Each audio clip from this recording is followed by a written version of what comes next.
Let's pop open the hood right now on our Cisco router and peer inside at the different types of components that we're going to find. In the bottom right-hand corner, I want you to analyze what is available there. I see USB ports, serial ports, fast Ethernet ports. I see RAM. I see system controllers. I see CPUs. I see system buses, CPU buses. I see flash memory, NVRAM, more USBs. I see some console ports, some auxiliary ports. All right.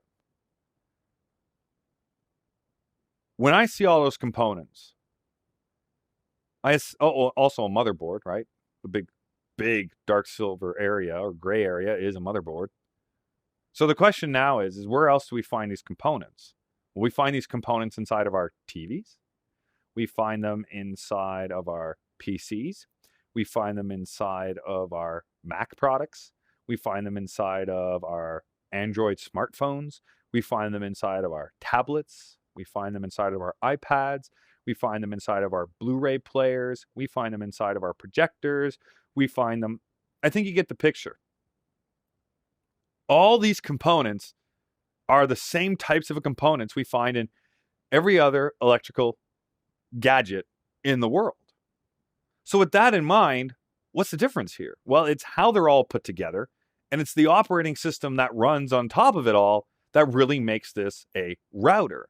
So what is the CPU all about? Well, the CPU is, the same thing that we find in every other product. It's designed to execute operating systems instructions. It's the brain. It's the item that crunches all the numbers for us. So same idea here within our routers. We have RAM, random access memory. Random access memory is a volatile type of memory. And when power is lost, then it's completely wiped out. And then as the device reloads, new stuff is added to it. So it's volatile in nature, but it's going to contain our running configuration inside of our routers. It's also going to store the currently running operating system. So anything that is currently happening on the device is going to be stored in RAM, random access memory. We have read-only memory, ROM.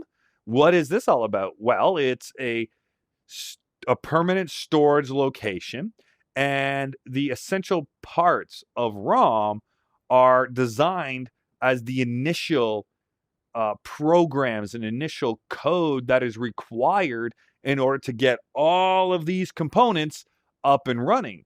So we have code in that ROM that will run a power on self test. We have code in that ROM that decides how to go and get the operating system and load it.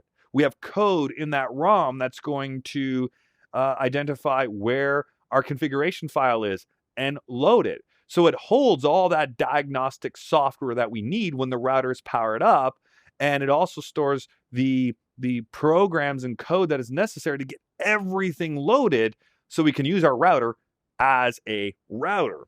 We have non-volatile RAM, which is similar to RAM, but instead it does not lose what is stored inside of it when the power goes away and comes back up.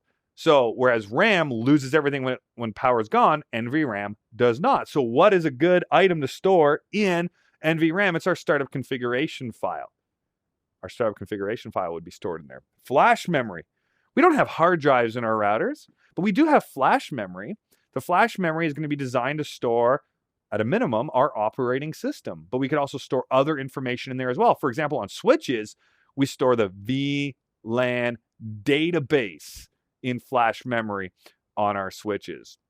So the operating system at a minimum is going to be found in the flash memory, but there could be other values or other components and files stored inside of flash memory that our router can call upon at any given time.